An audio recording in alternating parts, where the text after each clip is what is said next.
unas aplicaciones de Afrin. Si ustedes recuerdan, el Afrin es también un antiinflamatorio que puede ayudar localmente en la zona de la mucosa nasal que está inflamada, y aparte va a ayudar a limpiar muy bien ese moco acumulado que muchas veces ya tiene infiltrado bacteriano. Entonces, el tratamiento para la sinusitis es con una inyección de dexametasona más el Afrin o Sinalar. No, perdón, nada más el Afrin. El Afrin es el que nos va a ayudar con esta atomización del Afrin. Nos va a servir para que se desinflame mucho el ostium y pueda permitir el flujo de moco del seno maxilar hacia la fosa nasal. ¿Sí va quedando claro? Doctor. ¿Sí? ¿Y ese tratamiento lo puede dar un odontólogo normal o tiene que ser un maxilofacial? No, eso lo puede hacer un odontólogo normal. Por eso precisamente lo estamos aquí revisando, para que ustedes puedan hacer el diagnóstico. Si el odontólogo general no sabe hacer el diagnóstico de la sinusitis, pues entonces sí va a tener que referirlo al maxilofacial. Pero si ustedes como odontólogos generales hacen el diagnóstico, le pueden dar perfectamente el manejo a su paciente con una inyección de dexametasona, y le dejan el Afrin cada 8 horas por 5 días. Y con eso el paciente va a mejorar mucho, y en algunos casos también hay que dejarles el antibiótico. Le pueden dejar la clindamicina de 300 miligramos cada 6 horas para que disminuya la cantidad de bacterias que hay en ese moco que está infiltrado, y puedan manejar esa sinusitis. Entonces, ¿sí queda por claro? Ejemplo, doctor, ¿Mande? ¿La inyección dónde se le pone? Es intramuscular, en el glúteo. Oh, ok. ¿Sí? Entonces, bueno, ya ustedes van aprendiendo cómo se va haciendo este diagnóstico diferencial. Entonces, si su paciente llega con un dolor muy intenso y ustedes le revisan los dientes y los dientes se ven sanos, y el paciente no tiene caries y no tiene nada de lesiones dentales, y le toman una radiografía de Waters y le toman una radiografía panorámica, y ustedes ven que no tiene sinusitis, se ven sanos los senos, entonces los senos paranasales, entonces ahora ustedes van a pensar que la causa del dolor puede ser por un problema en las glándulas salivales. ¿Y por qué las glándulas salivales generan tanto dolor? Entonces, las glándulas salivales pueden generar mucho dolor porque se tapa el conducto excretor de la glándula salival.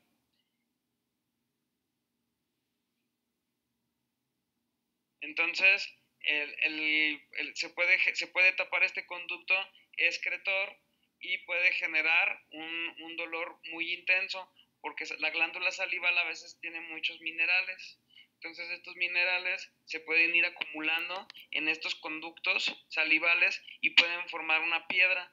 Y entonces, esta piedra puede provocar que la salida de la saliva hacia la cavidad oral se vea limitada, y entonces la glándula salival sigue produciendo saliva, y entonces puede generar un dolor muy intenso por esta obstrucción. ¿Y ustedes cómo pueden hacer el diagnóstico si la glándula salival está obstruida? Pues es muy fácil, simplemente haciéndole preguntas al paciente. Normalmente cuando un paciente tiene obstruida la glándula salival, si ustedes les preguntan que si a ellos les gusta, por ejemplo, el pepino con limón y sal, si les gusta, por ejemplo, las micheladas, si les gustan comer así dulces, entonces automáticamente todos empezamos a salivar cuando estamos imaginando ese tipo de alimentos. Entonces, estos pacientes, con el solo hecho de imaginar el alimento que produce mucha saliva, entonces puede provocarle un dolor muy intenso con el solo hecho de pensar en el dolor, perdón, en la comida. Genera entonces un dolor muy intenso, y ya ustedes pueden irse orientando. En este caso, si el paciente tiene ya una obstrucción de la glándula salival, aquí lo mejor sí será que ustedes refieran el paciente con el especialista de cirugía maxilofacial, para que el doctor ya valore el tamaño de la piedra que se acumuló, y pues bueno, ya se tomará la decisión de si esa glándula se quita o se mantiene ahí, pero se puede quitar la piedra, y si no, pues ya tendríamos que retirar la glándula salival.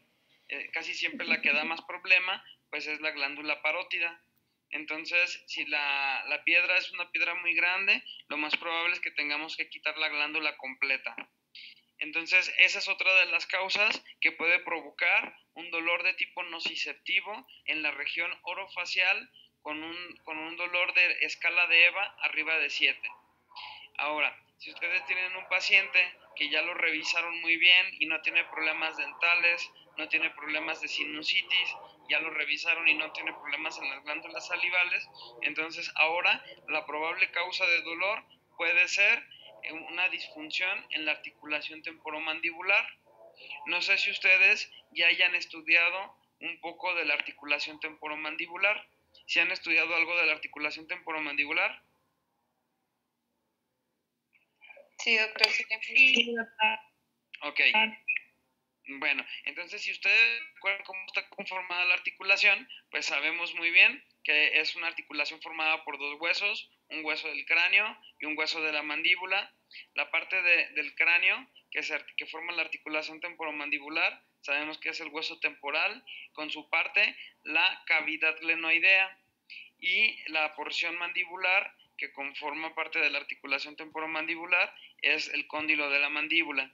Entonces, entre estos dos huesos se lleva a cabo todos los movimientos de apertura y cierre y movimientos de lateralidad, pero sabemos muy bien que entre hueso y hueso no puede haber, no pueden estar en contacto hueso con hueso, sino que tiene que haber un tejido de interposición, y ese tejido que está entre la cavidad glenoidea y el cóndilo de la mandíbula es el cartílago que conforma la articulación temporomandibular, un tipo de fibrocartílago.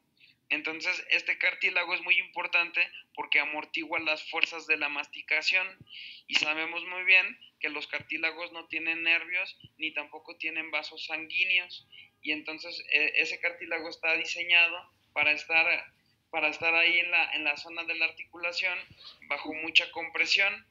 Entonces, este cartílago siempre está sobre mucha presión, pero no duele porque no tiene vasos sanguíneos y no tiene nervios. Entonces, por eso nosotros podemos comer cacahuates, podemos comer tostadas y no nos duele la articulación. El problema ocurre cuando nuestros pacientes tienen maloclusión dental. Entonces, si nuestros pacientes tienen anodoncia parcial o tienen malposición dental, entonces esta malposición dental provoca que los músculos que se insertan en la articulación temporomandibular se acalambren o se espasmen. Entonces, eso provoca que el disco se salga de su lugar y se vaya hacia adelante y tenga un desplazamiento anterior del disco articular. Entonces, este disco articular, cuando está desplazado hacia adelante, ya no está en su posición en la que debería de estar. Ahora en su lugar se quedan los músculos que están atrás de este disco articular, y estos músculos sí tienen nervios y sí tienen vasos sanguíneos. Entonces ahora estos músculos son los que se quedan apachurrados entre la cavidad glenoidea y el cóndilo de la mandíbula, y esto entonces puede provocar un dolor que es un dolor muy intenso en la zona de la articulación, porque se está pellizcando el tejido retrodiscal o zona bilaminar. Y entonces esta zona bilaminar o tejido retrodiscal está muy bien inervado por el nervio auriculotemporal, que si ustedes se acuerdan, cuando estábamos repasando la anatomía del nervio trigémino, veíamos que la rama 3 del nervio trigémino tenía dos troncos, un tronco anterior y un tronco posterior. Después de que formaba el ganglio óptico, tenía estos dos troncos, el tronco anterior y el tronco posterior, y decíamos que un tronco era sensitivo y el otro era motor. Entonces, del tronco que es sensitivo sale esta rama del nervio auriculotemporal, que le da su inervación al 75% de la cápsula articular. Entonces, el tejido retrodiscal está inervado por este nervio auriculotemporal, que es este nervio sensitivo. Entonces, cuando el cartílago se jala hacia adelante y el músculo retrodiscal o tejido retrodiscal se queda presionado entre los dos huesos, puede provocar un dolor muy intenso, que puede tener una escala de EVA de 7 para arriba. Entonces nosotros como clínicos tenemos que tener la capacidad de poder hacer este diagnóstico diferencial entre este tipo de dolores que son de tipo nociceptivo en la región orofacial, y tenemos que ir descartándolos por medio de estudios radiográficos y valoración clínica para poder encontrar cuál es la causa del dolor. En este caso, por ejemplo, si su paciente tiene un dolor por articulación temporomandibular, que sea un dolor muy intenso, el manejo que ustedes tienen que darle es un relajante muscular para que el músculo deje de estar espasmado, el músculo que se inserta en la parte de adelante del disco articular, que si ustedes recuerdan es el músculo pterigoideo externo. Entonces, para que este músculo se relaje y permita que el disco regrese a su lugar, y ustedes así podrían manejar un dolor muy intenso de su paciente por disfunción de la articulación temporomandibular. No sé si quedó muy claro toda esta parte. Yo me confundí un poco, doctor. En la región orofacial.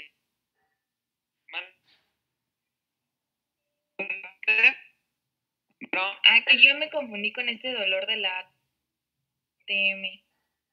¿Por qué? ¿Qué fue lo que no entendiste? En sí, el dolor es por el desplazamiento del disco articular, o sea, se sale de su posición. Exactamente, se jala hacia adelante. Ok. Gracias. Entonces, como el disco, sabemos que el disco, su función es estar apachurrado ahí entre los dos huesos, pues entonces ahí es su función y por eso no duele normalmente. Pero cuando el disco se jala para adelante, entonces ahora sí, en el lugar del disco se queda este músculo que provoca un dolor muy intenso. Por eso le tenemos que dejar un relajante muscular para que el músculo que está jalando el disco hacia adelante se pueda relajar y permita que el disco se acomode en su lugar.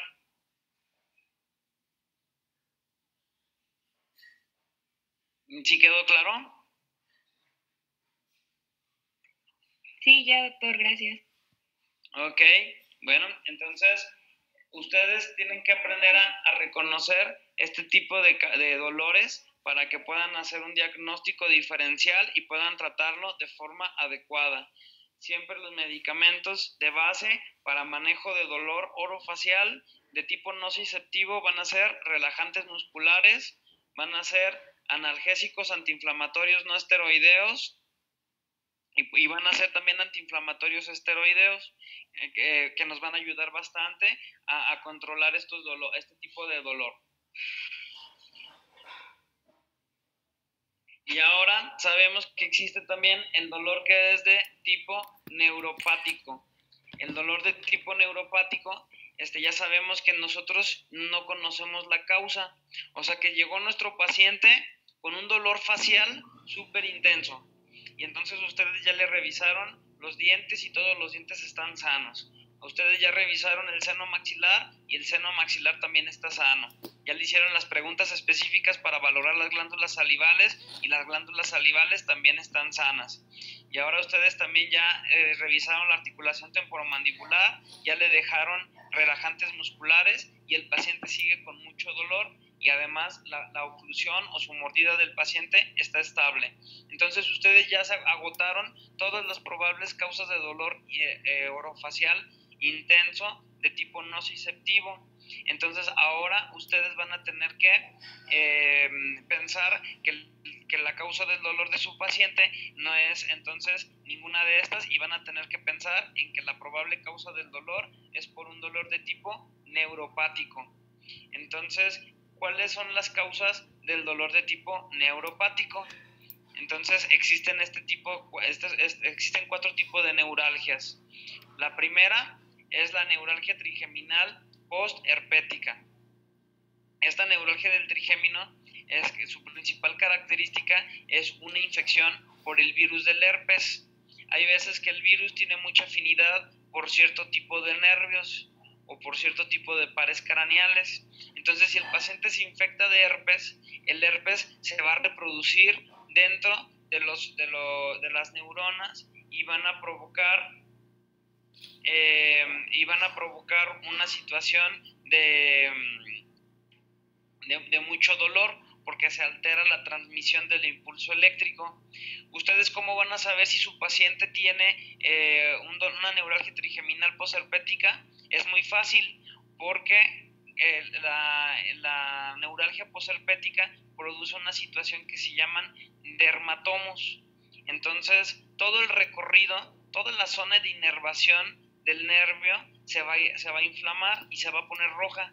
Entonces es muy característico de los pacientes que tienen infección por herpes, que tienen como si fuera un sarpullido en la piel, en toda la zona del nervio que está afectado. Entonces, si el paciente tiene esta característica, ustedes van a tener que manejarlo con medicamentos antivirales para poder matar este herpes y poder disminuir entonces el dolor de su paciente. Y si llega a ser frecuente, entonces que ustedes tengan el ojo clínico de que si su paciente presenta dermatomos, entonces hay que darle tratamiento antiviral. Otro tipo de neuralgia trigeminal que puede suceder es la neuralgia trigeminal sintomática.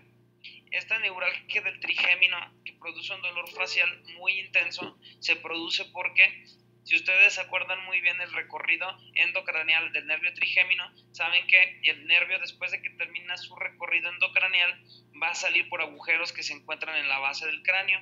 Por ejemplo, la rama 3 del nervio trigémino, que sale por el agujero oval, esta rama 3 sale con todo y el paquete vástulo nervioso, arteria, vena y nervio. Salen por el agujero oval hacia la fosa infratemporal. Entonces, si el paciente presenta una vasodilatación en la arteria que viene acompañando a la rama 3, entonces puede hacer una compresión del nervio en su salida por el agujero de la base del cráneo y puede provocar un dolor muy intenso.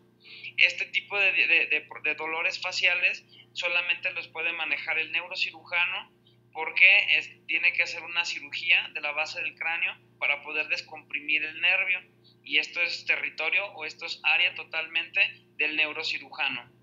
Y también existe otro tipo de dolor trigeminal que es sintomático, que es sobre todo en caso que hay tumores cerebrales. Entonces se puede desarrollar un tumor dentro del cráneo que provoca un efecto que nosotros conocemos como efecto de masa, y entonces este efecto de masa dentro del cráneo empieza a desplazar la masa cerebral y la empieza a comprimir, y eso puede generar también un dolor facial muy intenso, y esto también solamente lo atiende el neurocirujano. Ese es el tipo de neuralgia que nosotros conocemos como neuralgia trigeminal sintomática. Después existe otro tipo de neuralgia que nosotros conocemos como dolor trigeminal postraumático, y este ocurre sobre todo en los casos de algún paciente que haya presentado una fractura, por ejemplo una fractura de la mandíbula que no haya sido tratada adecuadamente. El fragmento que está desplazado del hueso muchas veces puede quedar presionando el nervio y puede provocar un dolor también muy fuerte. Entonces ahí el tratamiento pues es descomprimir el nervio, y ese manejo sí lo da el cirujano maxilofacial. Pero al final existe otro tipo de dolor trigeminal que se llama dolor trigeminal idiopático, y ese es el más común, es el más frecuente de todos. ¿Por qué lo produce a este tipo de dolor idiopático? Pues bueno, muchos años no supieron cuál era la causa. Entonces ya los médicos habían revisado todos los casos que nosotros vimos de dolor de tipo nociceptivo y ya los habían descartado, y ahora revisaron todos estos casos de dolor de tipo neuropático y tampoco era posherpético, no era sintomático, tampoco era postraumático, y sin embargo al paciente le dolía y le dolía mucho. Entonces, ¿por qué? ¿Qué era lo que estaba ocurriendo? Y mucho tiempo no supieron y pues tampoco no sabían cómo tratarla, y esta es la más frecuente, el dolor trigeminal idiopático. Ahora ya se sabe muy bien cuál es la causa, gracias a un científico que estudió los cadáveres de personas que habían tenido neuralgia del trigémino. Él disecó muy bien todo el nervio trigémino de estos pacientes y los vio al microscopio, y él descubrió que el nervio trigémino es muy afectado porque había disminuido mielina en todo alrededor del nervio. Y ustedes saben muy bien que la mielina es muy importante para que se pueda transmitir adecuadamente el estímulo nervioso, el potencial de acción. Entonces, si no había mielina, si no había grasita aislante alrededor del nervio, eso provocaba que el potencial de acción no se distribuyera de forma adecuada y entonces el nervio perdía la capacidad de poder detectar estímulos dolorosos de estímulos que no son dolorosos. Entonces, a lo mejor un cariñito, que normalmente un cariño no duele, se siente bien, un cariño, pero bueno, el nervio no reconoce si ese cariño es algo bueno o es algo malo, y entonces se prende un dolor muy intenso, a pesar de que es un estímulo que no es un estímulo nocivo. Entonces, todo es porque esta grasita que está alrededor del nervio se empieza a destruir y empieza a desaparecer, y esa es la principal causa de una neuralgia del trigémino. Y por eso este tipo de pacientes se atienden con medicamentos que son neural terapéuticos o que son anticonvulsivantes, que sirven para poder modular este potencial de acción y que el paciente no tenga dolor. Esa es una de las alternativas que se pueden dar para este tipo de dolor, que es el dolor trigeminal idiopático. Este tipo de dolor se maneja con la carbamazepina o con la gabapentina, que nosotros estuvimos viendo en la clase pasada. ¿Sí queda claro? Sí, doctor. Ok, bueno, entonces esta información, por favor revísenla, repásenla, platíquenla entre ustedes. Si tienen alguna duda, el lunes la podemos aclarar. El examen va a ser en la segunda hora. Primero vemos si tienen alguna duda de lo que hemos visto, y si no, bueno, ya empezamos con el examen. ¿Sale? Doctor, yo tengo una pregunta. Sí. El tratamiento de este dolor trigeminal idiopático, ¿me lo puede repetir, por favor? Ajá, el tratamiento de la neuralgia idiopática es con anticonvulsivantes como la carbamazepina o la gabapentina. Son medicamentos que ya se dan de forma permanente para toda la vida de nuestros pacientes y también tienen muchos efectos secundarios, muchos efectos colaterales. Por ejemplo, pueden provocar esplenomegalia, que es el aumento de volumen del tamaño del vaso, pueden provocar problemas hepáticos, problemas renales, pero esa es una de las alternativas que se pueden dar en los casos que son complejos. Hay otros casos que nosotros como cirujanos maxilofaciales también podemos ofrecer tratamientos que se llaman risotomías, que nosotros entramos a donde está el nervio y lo cortamos y lo quemamos, porque ese nervio ya no sirve, ya perdió su capacidad de transmitir adecuadamente la información sensorial, y entonces nosotros tenemos que entrar a quirófano hacia donde se encuentra el nervio y cortarlo y quemarlo para que pueda dejar de funcionar. El paciente se queda con toda la zona dormida, pero ya no le vuelve a doler. ¿Alguien tiene alguna otra duda? ¿Cómo digo que se llamaba la cirugía, doctor? Risotomía. Sí, de nada. Bueno, si ya no tienen ninguna otra duda, entonces hasta aquí dejamos la clase, y que tengan muy buen fin de semana, estudian mucho y nos vemos el lunes para el examen. Gracias, doctor. Gracias, doctor. Gracias, doctor. De nada, muy bien. Nos vemos.